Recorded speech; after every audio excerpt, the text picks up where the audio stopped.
Alrighty, welcome back to another episode of Slightly Less Scripted. Today we have Catholic Central's first lay president with us, Ed Turek, class of 1985. Ed, how's it going today? Great. Thanks for having me on. Thank you for taking some time to be with us and getting on the show. You're obviously a pretty busy man with everything going on here at CC. But we're going to get into a little bit of a conversation about you, the school, kind of some of our alumni and donor base, and where the school's headed at. How's that sound? That sounds great. Beautiful. So for those of you who don't know, Ed graduated in 1985 from Catholic Central. So I wanted to get into a little bit. How was it going to Catholic Central for you? I had a great experience at Catholic Central. Of course, we were on Breakfast Drive in the 80s. Enrollment was high. I had went to a small grade school called St. Sabina in Dearborn Heights. And my plan was to go to Bishop Borges, where my older sister went, which is the largest Catholic school at the time. But I went to Bernie Holowicki's summer basketball camp. And over the summer, going into my 8th grade year, I really enjoyed it. And thought maybe I'd give Catholic Central a try. And I really had a great experience there. I really got a good education, first and foremost, academically. Athletically, I had a good experience, which led me to an opportunity to play in college. And then and I think my faith also grew as well. So, yeah, great experience. How were you as a student? Are you smart? I was pretty smart. I was Gabriel Shard. I think I ended up with a 3.6 grade point average. You're on the wall somewhere downstairs? Actually, I don't think I'm on the permanent wall because I got a C at one time in one of the classes. I can't remember. And then it knocks you off. Oh, that's sad. But so that's okay. What does it mean to you being an alumnus and now coming back to serve as Catholic Central's president? Well, it's an honor. It's an honor to be the president of this fine school that's been around for almost 100 years, and to be the first lay president, meaning all the presidents before me were Basilian fathers, is a tremendous honor. And it's a great responsibility that I take very seriously, but I wake up every morning and I'm just joyful that I get to come to Catholic Central and work every day with a bunch of great people and great students. And it's just, as you know, it's just a special place. And I think all the people out there listening know how special it is because of our mission. And that mission is, teaching young men goodness, discipline, and knowledge. So a lot of people think, we win a lot of championships in a lot of things we do, including esports, which you coach. But athletic championships and academic championships, we hang a lot of banners and we win a lot of trophies, but that's not the mission of Catholic Central. The mission of Catholic Central is to teach young men goodness, discipline, and knowledge so they can go out in the world and make a difference. That's why I get up in the morning. I don't get up every morning to try to win a state championship in some sport. I get up because I know I can make a difference in the world by helping these young men, giving them an environment where they can learn as young 14-year-olds to 18-year-old men. So when they leave and go out into the world, they're prepared and they go out and make a difference. Not only as good doctors and lawyers and engineers, but more importantly, they go out in the world and they're better husbands and fathers and community people. So that's what drives me. Let's say Catholic Central tomorrow. Obviously, we all probably wouldn't want this, but let's say Catholic Central tomorrow stop winning state championships, but everything about the school remained the same. The effort, the discipline, the goodness, the knowledge, and we were still completing our mission, but we just weren't winning. Would you be okay with that? Would you say we're still doing our job? That's a good question. Yes, absolutely. I mean, the core of the mission stays the same. You might not be happy about it. I'm a very competitive person, so I wouldn't be happy. I like the fact that we do both. But let's look at it a different way. I would not be happy if we won state championships doing it the wrong way. Cheating, breaking rules, putting success over young men's priorities or their values and character. What's best for the young men. I would not stand for that. So just doing it the right way. Doing it the right way, and I think when you do it the right way, that's when you see the rewards. So I think they go hand in hand. So I guess to answer your question, I'd still be here and still be working. I guess I wouldn't be as happy as I am. Of course, I'm asking an athlete and a Wayland Award winner about. Yeah, I'm a pretty competitive guy. Just ask my wife and children. You also played college ball too, right? Yeah, I was fortunate to. I played football and baseball here at Catholic Central, and then I was fortunate to play baseball at the University of Michigan. I was just I tell people I was walk on. I was career third string catcher. I only got in a few games in my career, but I loved the experience and being part of that team and that culture at the time. And then you actually ended up afterwards going off to coach for a little bit too, right? Yeah, I was fortunate when my senior year, my coach resigned and Bill Freehand, a lot of people remember the name Bill Freehand from the 68 Tigers, came in and become coach, and I became his graduate assistant. And I got my master's at Michigan and was a graduate assistant baseball coach, and that led to actually a full-time coaching job at Michigan State, the Spartans. So I have a little maize and blue blood and a little green and white blood in me. So you're neutral. Yeah, and that was a great experience too, working at Michigan State. But then I had gotten married, started a family, and it was going to be hard to be a really good husband and father and be a good Division I baseball coach. So I decided to leave that field, and that's when I came to Catholic Central for the first time in 1999 as the director of admissions. The first director of admissions, not at this campus though, right? First director of admissions ever, and was at Breakfast Drive. But you started at Breakfast Drive, right? Yeah, we were still at Breakfast Drive, and before then they just had different teachers and staff kind of pieced the job together, and I was the first full-time paid, and that's all I focused on was admissions, and that's grown now where we have, I think, 5 full-time people in admissions. So, but it just goes to show you how important the job is. So you come back the first time. How did that all kind of happen? How did you ever see yourself working here when you're, out of high school into coaching? Did you say, okay, now I'm going to go back to CC, or was it something that called you back? No, I never had any real intentions of always trying to come back and work here. I think it's been part of God's plan.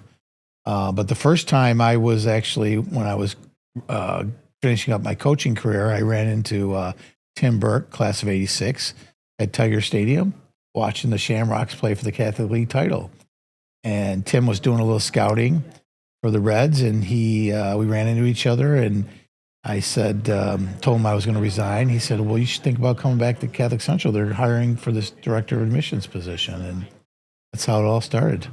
Wow. Just met up at Tiger Stadium. Yeah. Again, I think God had his finger on it a little bit. So do you think that was kind of a good moment for you in terms of, obviously college coaching probably comes with its challenges with the travel and everything too. So is that kind of like perfect timing?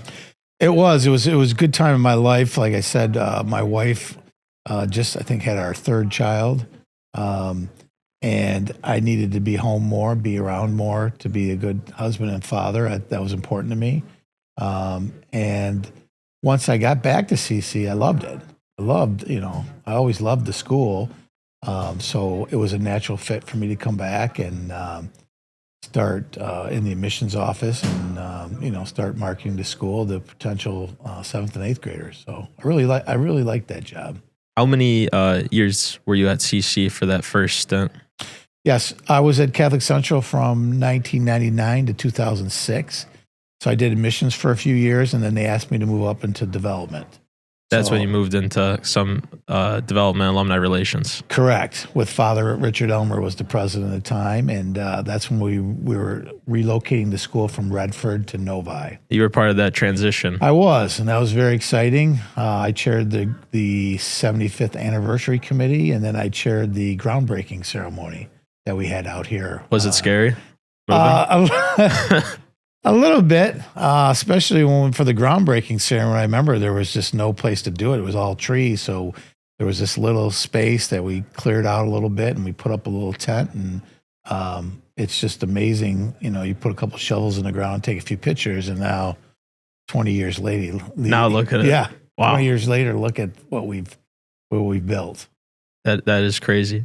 So then after your first stint, you go off into the business world for a little bit, right?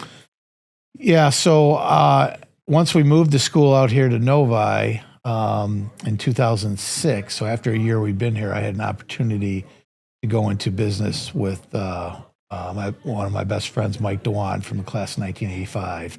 And we did a business development company together. And that was really good experience for me as my role now as president. You probably learned a lot working with other organizations, right? Yeah, the business side, and that's what I do as one of parts of my job here as president is to look at the school as a business. You know, work with the business office on financial statements and cash flow and profit loss and vendors. That's my area of expertise versus Father Fulton, who's our wonderful principal, but who's been trained in academics and curriculum and deals with the teachers. So I kind of handled the business side of the school, Sure. and Father handles the school side. Right, because although we're school first and we're teaching young men in GDK, the other part of it is what supports that is kind of the business aspects of it is, right? Everything that we do has some kind of cost associated with it at some point. So you kind of have to be aware of forecasting and looking down the line, make sure we can still continue to do this.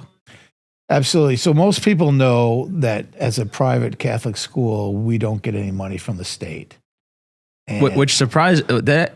So most people know, but surprises people. My dad thought for the longest time we got government grants or really? Yeah, he always said that. He said, "Oh, don't you guys get those grants?" And I explained it a few times. I was like, I don't think we get any government grants. No, we don't. And so we rely solely, our revenue is really twofold: tuition dollars and then fundraising.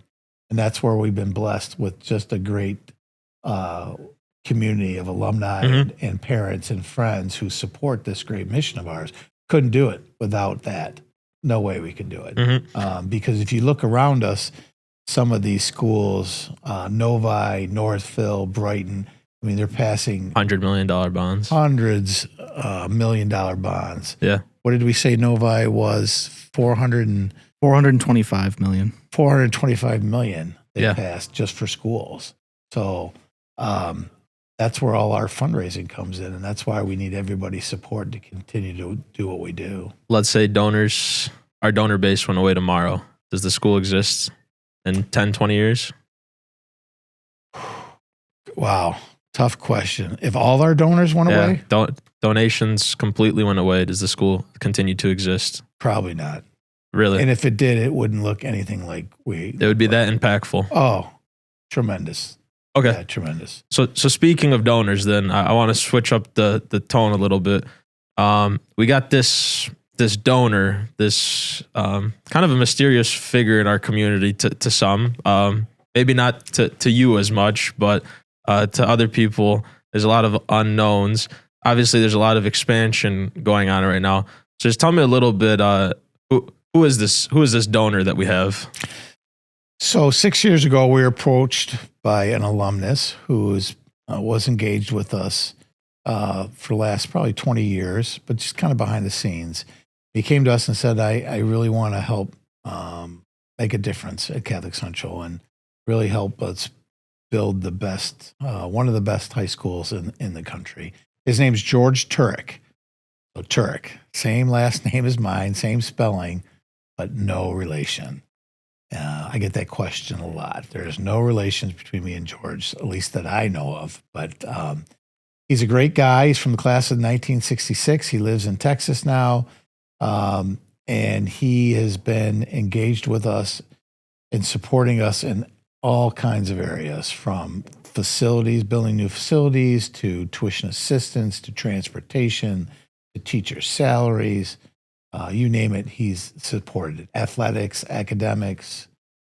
He's just been tremendous. and this isn't a recent like kind of person that just jumped into Catholic Central, but he's been someone who's ever since you basically graduated, right, has remained in contact. And well, at least for the last 30 years or so, yeah, he's stayed in touch. He was the original donor of giving us our first software in the alumni to track alumni and have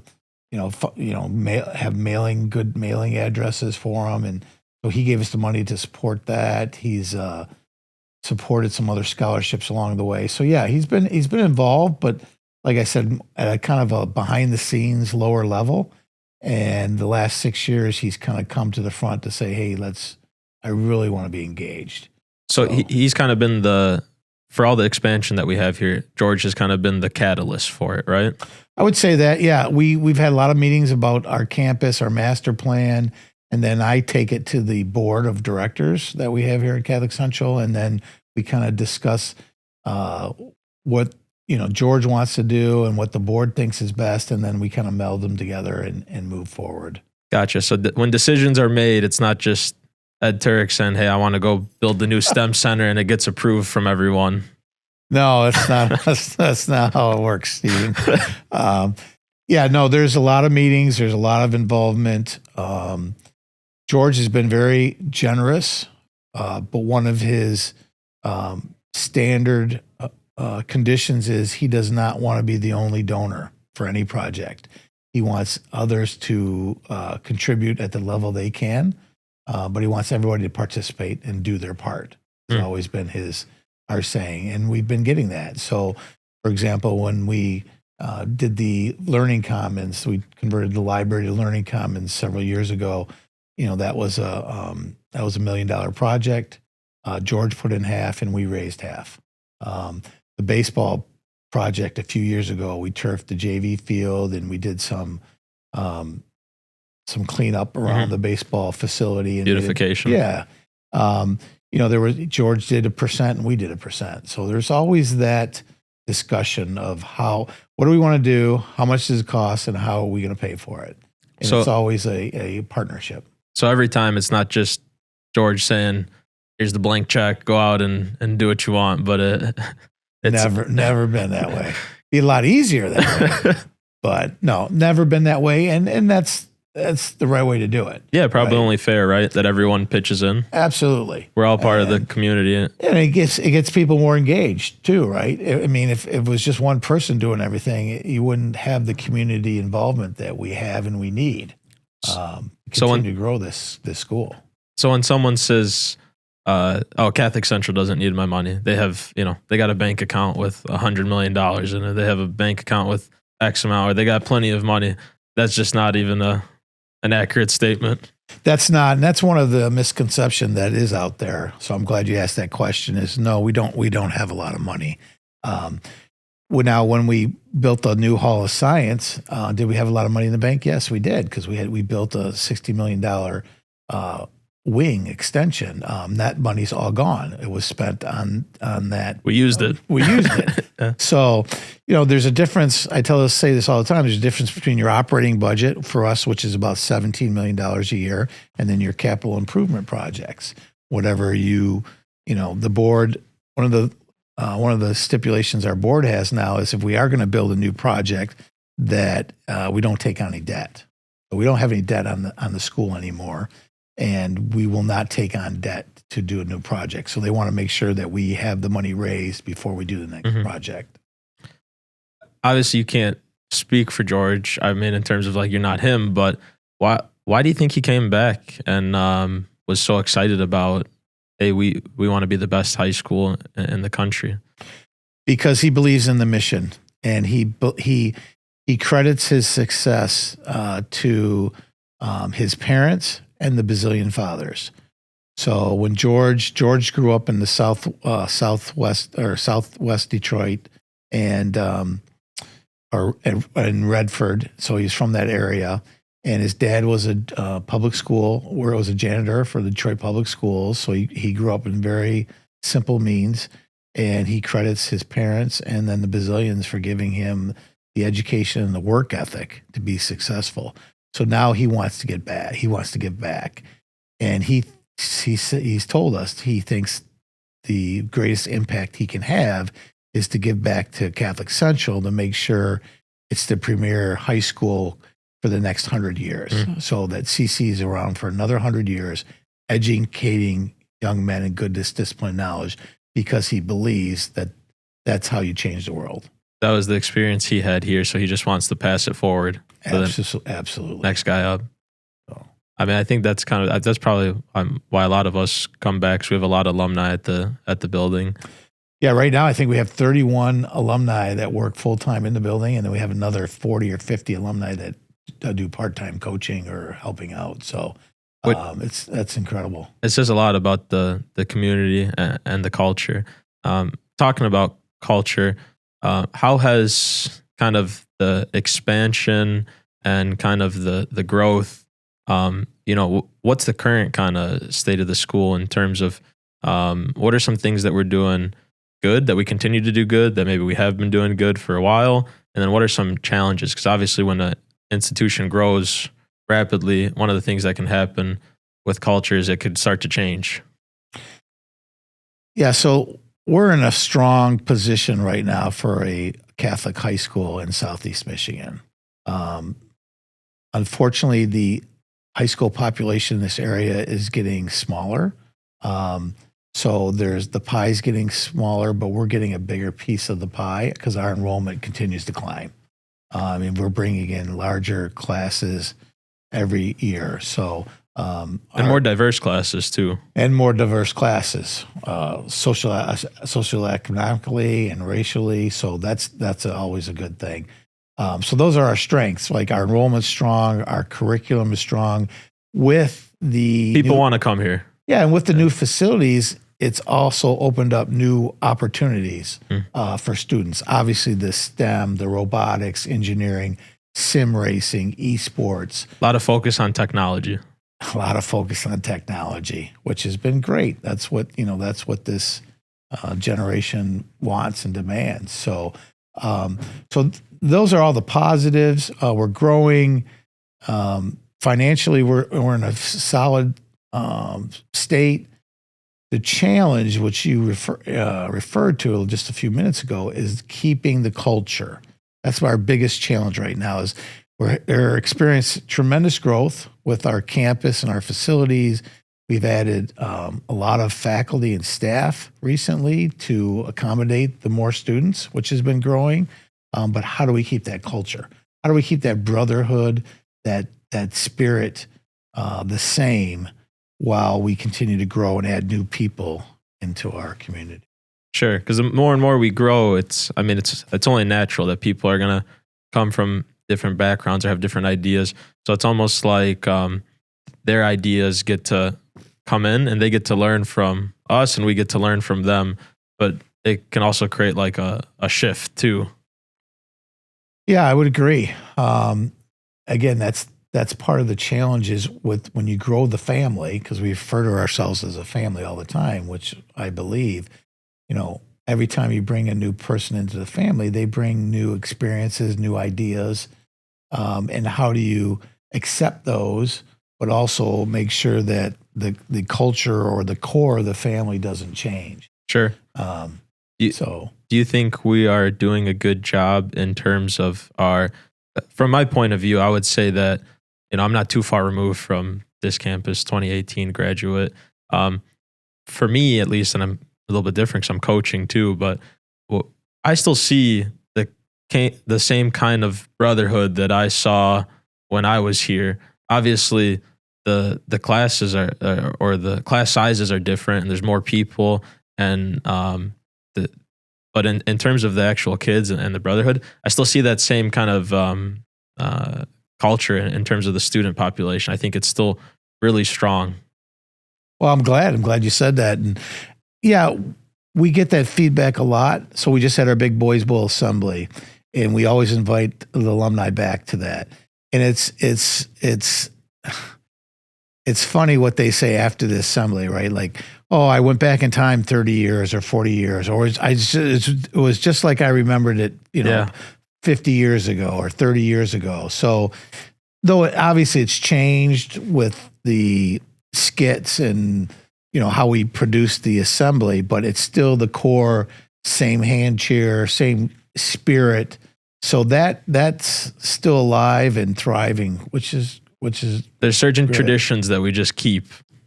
And then there's ones that we've added on. Like I know we did the stick cheer that we've been doing recently. Right. I don't think I still understand that one, but that's okay. The kids love it. So as long as it gets them fired up. But I think it's cool to when they add in new cheers and they get excited about things. I think the assemblies are something that the past few years I feel like they've really come back since COVID. Because I remember I was also here during that period of time, challenging period of time, COVID. And I remember the first few years back to school, the assemblies were not as loud. But more recently, they've gotten pretty loud again. I remember the assembly matches for esports and wrestling have been quite crazy. They have been. Yeah, which is, again, makes our school unique, right? Not many schools have a assembly for an esports. No, I don't think any schools. So, again, just making our school special, different, unique, and just really trying to give every student find their way, every student have the opportunity to be successful and to get involved. Yeah. That's the other misconception is you have to be an athlete to come to Catholic Central. That's never been the case, especially now with all the different clubs and activities that we offer. We just tell kids we want you to get involved. Yeah. Don't be the 8 to 245er. Yeah, I think a lot of the misconceptions that are out there about kind of any kind of current state of affair here is probably just like a disconnect from being here. Because when guys come back for Boys Bowl or Assembly or they come to something and then they see, they're like, oh wait, that's different than what I was thinking. Or, when they actually learn about it, they're like, oh, like, some people might say, oh, the school takes faith less seriously now than ever before. And then you're like, oh, did you guys know about our OCIT program? Yeah. Where we brought, last couple of years, we brought 21, 22 students into the Catholic faith, right? Yeah. Yeah. I agree with you. There's a lot of assumptions because there's less Basilians in the building. They think our spirituality is weaker or decreasing. Less. Yes, sure. Which it's not. I would argue the other. It's getting stronger. We didn't have that many kids converting to Catholicism when I was here. Then definitely not in the 80s when I was here. So there's also a misconception that we have that we have these beautiful facilities now that for some reason our kids are softer or more spoiled, or they're not. They're the same kids, that we were when you graduated, and then in the 90s, 80s. It's the same inside the walls, the same spirit, the same good discipline knowledge is being taught. Now, do we use chalkboards anymore? No. We use, we don't even barely have textbooks, right? We have laptops and computers, but it's still the same education. That's a good point about the spoiled part too. I was just talking with a family member who was interested in sending their son here, but they thought for whatever reason, Catholic Central was extremely unaffordable, but maybe never went on to actually do the research. And when I told them the tuition, they're like, oh, that's comparable to the other schools. Yeah, I'm very proud that we've been able to do all this enhancement to our campus without significantly raising tuition dollars. We've actually slowed the increases of tuition dollars. Again, trying to make it affordable to every deserving young man that wants to be here. And that's why, again, we give out over $2 million a year in tuition assistance. Yeah. So every family that needs it can afford to send their son here, CC. It's basically 1 in 4, 1 in 3 kids, right, at the school is on some sort of tuition assistance. Yeah, 28% of this year's student body is on some form of tuition assistance. That number really shocks people when you tell them about one in every 3 is on tuition assistance. Every time I tell that to someone who's interested in coming here, they're like, "Oh, really? That many people get assistance?" Yeah, and that's why it's so important that that our alumni and family and friends continue to support the school. Another reason, right? Because if I said earlier, if our donors went away, if that went away, well, a third of your school just went away. Yeah. A third of your student body just left. So, I mean, think about that. And we've obviously been having tremendous drives for the past few years, which has no doubt helped in that regard. I want to personally thank everybody out there for buying their drive tickets every year. Oh, and we increased the prize pool. We did. We did. But most people buy drive tickets not to win, but Yeah. to support the cause. Which Speak is for great. yourself. I still haven't won yet. Me neither. I've never won. I've been doing a lot longer than you guys, but I got my money back once. did you? I did. Yeah, $80. Wow, that's I wish I would have brought more in. no. The drive's a great tradition we have at Catholic Central. Most people listening know what that is, and it's basically a week-long spirit of competitiveness and between classes and students, and we just have a lot of fun. But we also raise a lot of money for tuition assistance. And Father Huber, our previous president, I think it was him, right, Sean, that transferred it from all the income or the revenue went towards tuition assistance. Yes, I think before it was kind of operations. It was. And I do believe when we decided to put all that money towards tuition assistance to helping families, it really increased the selling and the buying of raffle tickets. I'm amazed every year at how they just take it to the next level, our students. Yeah. You know why it's called the drive? Why? A little trivia.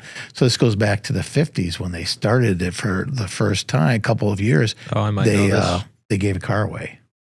That was the raffle prize. That's right. So Yeah, I think I do for remember the first, that. Mr. Gibbons shared that with us. Yeah, I think for the first 4 or 5 years, they had someone donate a car, and that was the raffle prize. That was the prize. So they called it the drive, and then over the years, they just Slowly transformed. Yeah, and they just give cash prizes now. So When you think about it, though, it's what number one prize is what, $30,000? I think that. Yeah. It's about the price of a car. Roughly the price of a car. Yeah. Yeah. So I want to jump back to something that we just touched on a few minutes ago, but we're speaking about faith and the Basilians and the kind of the decreasing number of Basilians that we've had at this school. I kind of want to touch on that a little bit. With that being kind of one of the occurrences that's happening right now, what are some things that are going on to keep those Basilian traditions alive at the school? yeah, so that's one of our challenges that unfortunately in the world, there are less and less Basilians. We've been informed by Toronto, where the world headquarters is for the Basilian Fathers, that we will always have at least one Basilian on staff at Catholic Central, and then we'll always have a few on our board of directors. This year, we have Father Patrick Fulton, who's serving his 7th year as principal. And we have a couple of other Basilians that help out part-time, Father Nelke, Father Mislowski, and Father Wheeler, who have been great assets to us. But with the help of the board of directors, we have come up with a succession plan for next year. And that plan includes Father Fulton transitioning into a new role called Vice President of Mission and Spirituality. So he will oversee all the spirituality and the faith aspects of the school in that role.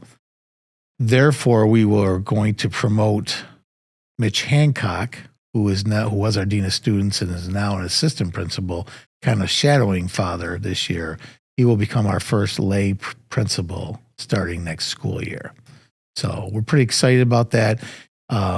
And this is similar to some of the other schools too, right? Correct. This is kind of coming from Toronto, where the Basilians want this structure in place to make sure that the Basilian education continues in the format that they want it to. So by doing this, we kind of it's the best way to ensure that we don't lose Father Fulton, who's been a tremendous asset for us and has done a great job. And again, promoting that he's not going anywhere, and he's done nothing wrong. That's the other rumor that people seem to think out there.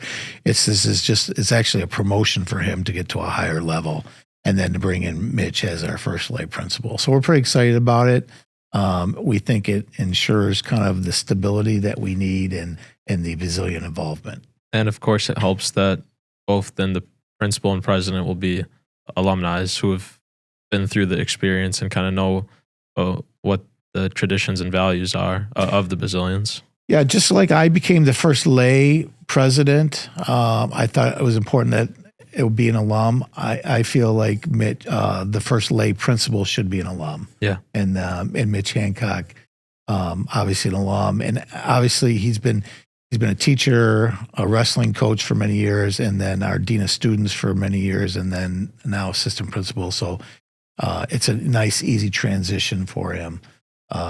One of the things I learned in the business world is it's important to put some time and energy in your succession plan. Mm-hmm. So it's not just, you're not reactive, you're you're proactive. So that's what we're trying to do. We're trying to be proactive and look ahead to the next several years. Yeah, you don't want to lose an employee and then realize, oh no, we just lost a bunch of things because we didn't have anything ready. Absolutely. So, I mean, you can't always, there's obviously things that happen. You can't predict everything, but the more proactive you can be, the more successful you are. So we're finally kind of at a time at the school where I think we're looking 5, 10, 15 years kind of down the road, right? And starting to plan out a little bit of what we want the school to look like for the next 100 years with our current 100th coming up, right? Yeah, so that's my job as president, is to work with our board of directors and donors to kind of the vision of what we want to do in the next several years, where the principal focuses on this year and what's going on this day and week and year. My role as president is to kind of look ahead. And so we do have some things coming. I'm not going to announce anything because I don't like to put rumors out there, and we don't like to announce anything until we know it's on paper, shovel ready, money in the bank. But we have a funded project. But because sometimes people maybe hear, oh, we're thinking about adding, I don't know. Oh, we've heard all kinds of rumors, from new hockey rink to dormitories to drag racing. I haven't heard the drag racing, but I know you did. Yeah. So we have the Northern Athletic Complex under construction. So we've obviously announced that, and that'll be, the fields will be in next summer, and the complex will be done end of the fall, so about a year from now. So once we get that done, we'll look at the next couple things we're looking at. Our first priority now is to find some more classroom space. Believe it or not, with our growing enrollment, and even with the new addition, we are still running out of classroom space. So we are looking at some temporary solutions and permanent solutions for that over the next 1 and 2 years. So you might hear something about that coming out soon, because we want to continue to grow our enrollment a little bit. We're at 1,060 students right now, with the goal to be maybe 1,200, a little over 1,200. So we do need a little bit more academic space for our teachers and our students. And our school's been at 1,200 before, right? It has, in the late 80s, early 90s, when we were in Breakfast Drive. Never out here have we hit 1,200. So that's a good sign. Is this the most we've ever had on this campus? I believe so, yes. Okay. Yeah. So we're trying to get to kind of that 1,200 sweet spot area. That's kind of the Basilian philosophy, has always been 1,200, a little more. If you get to 14, 15, 1,600, they feel like that's too big. The thought process is to have enough students so you can offer enough opportunities for every student, but you don't lose sight of who they are and as an individual and what their names are. And I mean, some of the surrounding public schools, they have 2,600 students. Yeah, they got a lot of kids. That's a lot of kids in a building. Yeah. So half of them being girls, I guess. So they probably have a similar number of males. That's true. That is correct. So when you're walking down the halls of CC and you're seeing everything going on, what is your hope for the next 100 years? How do you want to kind of set the school up for success so we can continue to be the organization that we have been? Well, I feel like my biggest responsibility is to hire the right people, because it's the people that make Catholic Central so successful. A lot of people forget that. A lot of people on the outside don't realize that. We have to have nice facilities to keep attracting families. I get that. But you can have the best facilities in the world, but if you don't have the right people inside those walls, you got nothing. So that's my job, is to make sure, I use this analogy all the time, get the right people on the bus in the right seats.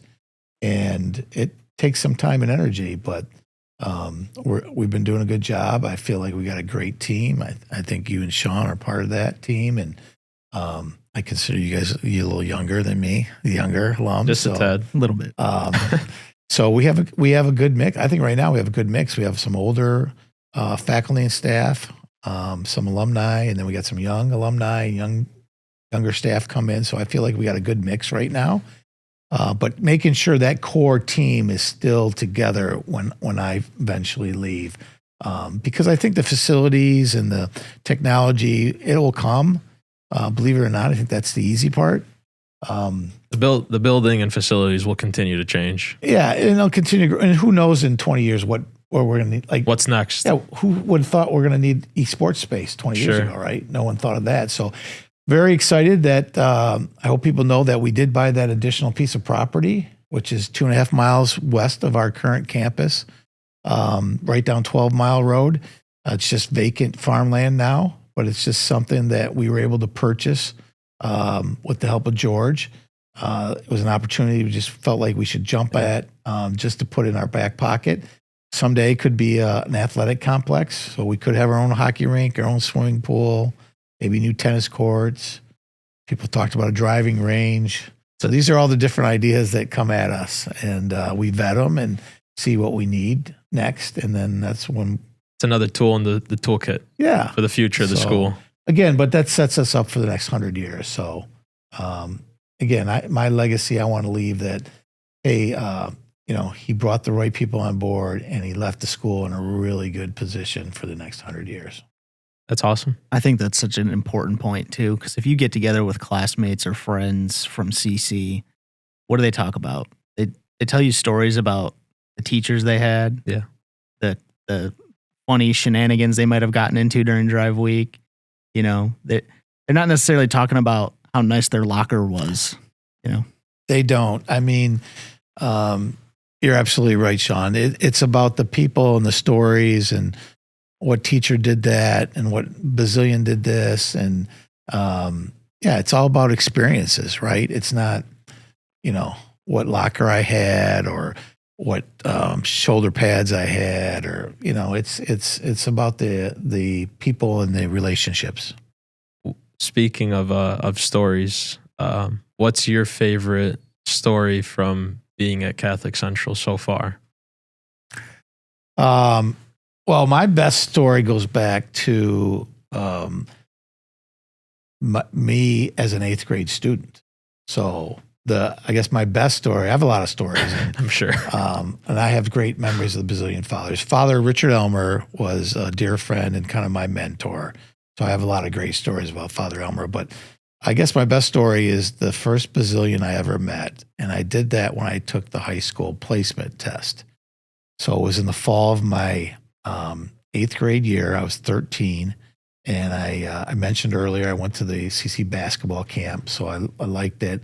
And my other really good friend, Joe Dalzo, and I were from St. Sabina. I've known Joe since 1st grade.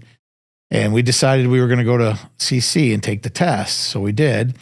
And we walked in, and back then you kind of got all in one group and you kind of walked down the hallway, and every, 25 kids went into the classroom, and then you went down to the next hallway. So we went in and we sat down, and they said, your proctor will be here in a minute. So we were all just sitting there kind of scared 8th graders. And all of a sudden you hear this commotion, and then all of a sudden this large man walked through the door, kind of all ruffled and gruff and big, thick hair, I remember. And then I noticed he was a priest, and his collar was kind of undone, and his one button was down, and he looked like just a real man's man. And he introduced himself, and he said his name was Father John Menner. So for those listening out there, Father John Menner, who was a pretty famous math teacher at the time, was my proctor. And he came in and told us to sit down, put our stuff away. And he said, make sure you introduce yourself to all the guys around you. And then he said, I'll be back in 5 minutes and we'll start the test. And he leaves. So I just sat there and I knew my buddy Joe was on my right. And I didn't do anything else because I was pretty shy. So Father Menner comes back, sure enough, 5 minutes later. He walks in and then he comes down the first row and he picks on some student and he says, what's your name? And the kid said, I'm Johnny. And he said, well, who's that? And he said, well, that's Billy. And this is Tom. And, this is Pete. And he goes, okay. And then he goes down the next row, does the same thing. And he comes down my row. And sure enough, he picks me. And he says, what's your name? I go, Ed. And he goes, who's that? I go, that's Joe.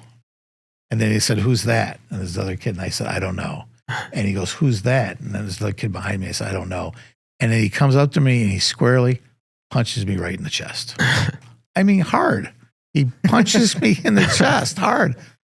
We don't do that anymore. No, for the record, we don't. But I'm thinking to myself, what is going on here? So we finish the test. We go home. We get a ride home. I walk in. I remember I walk in. My dad, it was a Saturday, was on the couch reading the paper. And he says, how'd it go? And I told him, I go, I don't think I want to go to Catholic Central. And my dad was shocked because I was so excited about when I left. And he goes, well, what the heck happened? And I said, well, I don't know. I got this priest and he punched me, Dad. He punched me right in the chest before the test. My dad was like, what? He goes, well, why would he do that? And I said, well, he told me to do something and I didn't do it. And my dad looked at me. He goes, well, that's where you're going to school. So my dad loved that discipline. So the story doesn't end there, which is ironic. So I did well enough on the test. I got in and had a nice career at Catholic Central. I ran into Father Menner many times through my career there, and I'm sure he punched me a few times for doing well or doing bad. But fast forward, when I left, came back. Remember, I told you I came back to become the first director of admissions. Mm-hmm. And my first interview was with Father Elmer and the president at the time, and it went very well. And then he said, well, we're going to have a second interview, and I'm going to have you come in and meet the principal. Mm. And I said, okay. I had no idea who the principal was. So I come in, there's a conference room on Breakfast Drive, and I'm sitting there, and Father Elmer's there. And sure enough, who walks in as a principal? Father John Menner. And of course, we recognized each other and said hi. And we had the interview. And then at the end of the interview, Father had to leave early. So he kind of pointed at me and called me out into the hallway. It was just him and I. And I walked out there and I said, what's up, Father? And he said, hey, I'm really impressed. I think you're going to get the job. And he said, but remember one thing. And this is what stuck with me. He goes, Catholic Central has been, is, and always will be about the people. Don't ever forget that. And he punched me in the chest. So, do you think he remembered that 8th grade moment? I don't know if he did, but I sure did. I was like, well, gosh, some things never change. So, but as you said earlier, we don't do that anymore. And now it's stuck with you. But a lot of alums share those stories about Basilians and other teachers, different moments, different experiences they had that made their time at Catholic Central so special. And those are the things that they remember, not the other things in terms of facilities or having resources or money or X, Y, and Z. Exactly. I can't even tell you all the summer. I mean, I know most of them, but I can't even tell you all the summer reading books we had. Right? I mean, you don't remember that, but you remember the times, funny times in the cafeteria or on the field or in the parking lot. So. And all that stuff is still going on today. It is. That's where CC hasn't changed. 100%. I see it in the esports room every day. So, well, Ms. Turek, thank you very much for taking some time. I thought that was great. Thank you. Thank you for having me on. And nice job on the podcast room, guys. I'm impressed. So thank you. Yeah. I remember you guys came to me with this idea. I wasn't exactly sure, but it's going good. And I think you guys have had some good guests on, haven't you? Oh yeah, really good episodes. We've got a lot in the can that are coming down, and they're being released on Sundays.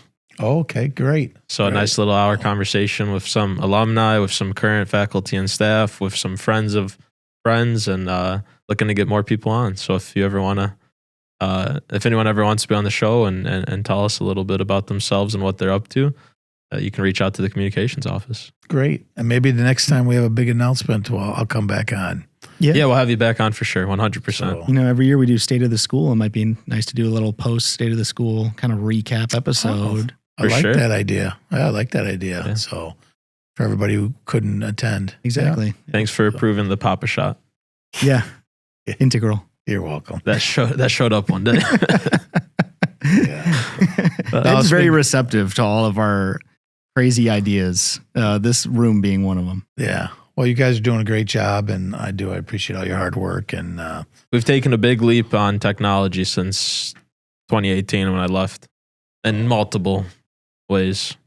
So I love to see it as the esports coach. all right. Thanks, guys. Appreciate it. Thank you. Thank you.